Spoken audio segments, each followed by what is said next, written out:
పాడి పంటలు ఛానల్ వీక్షిస్తున్న రైతు సోదరులకు నా నమస్కారములు. నా పేరు ఎం విశాలాక్షి. ప్రధాన శాస్త్రవేత్తగా కీటక శాస్త్ర విభాగం ప్రాంతీయ వ్యవసాయ పరిశోధనా స్థానం అనకాపల్లిలో ఆచార్య ఎన్జీ రంగా అగ్రికల్చర్ యూనివర్సిటీలో పనిచేస్తున్నాను. ఈరోజు జీవ రసాయనాలు, చీడపీడల నివారణలో వాటి ప్రాముఖ్యత గురించి చెప్పుకుందాము. బ్యాక్టీరియా ఆధారిత జీవ రసాయనాల గురించి చెప్పుకుంటే గనక అందులో ప్రధానమైనది ఈ బ్యాక్టీరియాల్లో బ్యాసిలస్ తురింజియన్సిస్ అనేది మనకి ప్రధానంగా జీవ రసాయనాలుగా ఉపయోగిస్తూ ఉంటారు. ఈ జీవరసాయనాలు బ్యాక్టీరియా ఆధారిత జీవరసాయనాలు లో ముఖ్యంగా జీవరసాయనాలలో ఇది ప్రధానమైనటువంటి భాగం కూడా సంతరించుకుంది. ఇవి పొడి రూపంలోను ద్రవ రూపంలో కూడా మనకి లభ్యమవుతూ ఉంటాయి. ఈ బ్యాక్టీరియా ఆధారిత జీవరసాయనాలు ముఖ్యంగా రెక్కల పురుగులైనటువంటి ఆకుముడత పురుగు, కాండం తొలిచే పురుగు, పొగాకు లద్దె పురుగు, శనగపచ్చ పురుగు, నామాల పురుగు అనేటటువంటి వివిధ రకాలైన పురుగులను లద్దె పురుగు దశలో వీటిని నాశనం చేస్తూ ఉంటుంది. పంటపై మన ఈ బ్యాక్టీరియా ఆధారిత జీవ రసాయనాలను పిచికారీ చేసుకున్నప్పుడు ఈ పంట భాగంలోకి ఇవి వెళ్ళి మన పురుగులు పంటని ఆశించి పంటలను తినుతున్నప్పుడు ఈ పురుగు యొక్క శరీరంలోనికి బ్యాక్టీరియా చేరి పురుగుని పూర్తిగా నిర్వీర్యం చేసి కంట్రోల్ చేస్తూ ఉంటుంది. ఈ జైవ రసాయనాల్లో బ్యాక్టీరియా ఆధారితమైనవి బ్యాసిలస్ తురింజియన్సిస్ అని చెప్పుకున్నాము. ఈ బ్యాసిలస్ తురింజియన్సిస్ని మనము 10 గ్రాముల చొప్పున పొడి రూపంలో ఉంటే కనుక 10 గ్రాములు, ద్రవ రూపంలో ఉన్నప్పుడు 10 మిల్లీలీటర్లు 1 లీటర్ నీటిలో కలుపుకొని మొక్కంతా బాగా తడిచే విధంగా మనము పిచికారీ చేయాలి.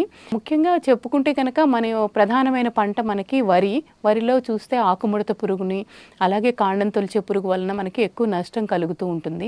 వీటిని నివారించుకోవడానికి మనకి వరి పంటలో ఈ పురుగుల ఉనికిని గమనించిన వెంటనే మనము బ్యాక్టీరియా ఆధారిత రసాయనమైనటువంటి బ్యాసిలస్ తురింజియన్సిస్ని 10 గ్రాములు లీటర్ నీటిలో కలుపుకొని మొక్క మొత్తం తడిచే విధంగా పిచికారీ చేసుకున్నట్లయితే కనుక ఒక 2 నుంచి 3 సార్లు వారం 10 రోజుల వ్యవధిలో పిచికారీ చేసుకున్నట్లయితే ఈ పురుగులు ఈ పంటని ఆశించినప్పుడు బ్యాక్టీరియాని తినడం వలన కూడా ఈ పురుగులు వ్యాధికి గురి అయ్యి చనిపోతూ ఉంటాయి.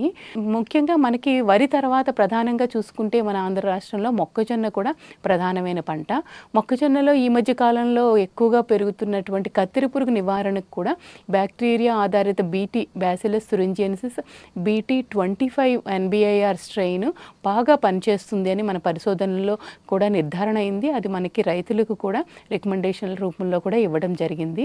ఈ బ్యాసిలస్ తురింజియన్సిస్ BT25 స్ట్రెయిన్ని 10 మిల్లీలీటర్ల లీటర్ నీటిలో కలుపుకొని మన మొక్కజొన్న విత్తిన 20 రోజుల నుంచి ప్రతి 10 రోజులకి ఒక 3 దపాలుగా మనం పిచికారీ చేసుకున్నట్లయితే కనుక క్రిమిసంహారక మందులకు ప్రత్యామ్నాయంగా ఇంకా క్రిమిసంహారక రసాయనిక మందుల కంటే కూడా ఎక్కువ ప్రభావితంగా కూడా ఈ పురుగుల్ని కంట్రోల్ చేస్తూ కత్తెర పురుగుని సమర్థవంతంగా నిర్మూలిస్తూ ఉంటుంది.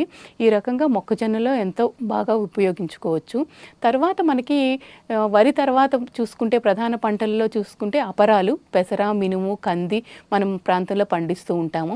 వీటిలో మారుకా మచ్చల పురుగు వలన, శనగపచ్చ పురుగు వలన కూడా ఈ కాయతొలుచు పురుగులుగా ఇవి ఎక్కువగా నష్టాన్ని కలుగు చేస్తూ ఉంటాయి.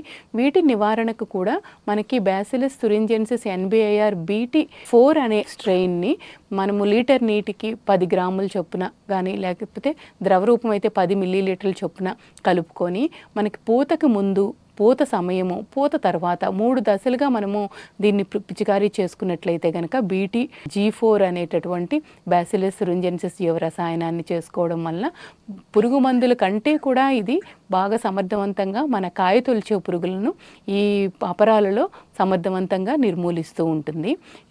ఈ విధంగా మనం బ్యాక్టీరియాని మనం ఉపయోగించుకొని మనం సస్యరక్షణ చేసుకోవచ్చు. నాకు ఈ అవకాశం ఇచ్చినటువంటి పాడి పంటల విభాగానికి నా ధన్యవాదాలు తెలియజేస్తున్నాను.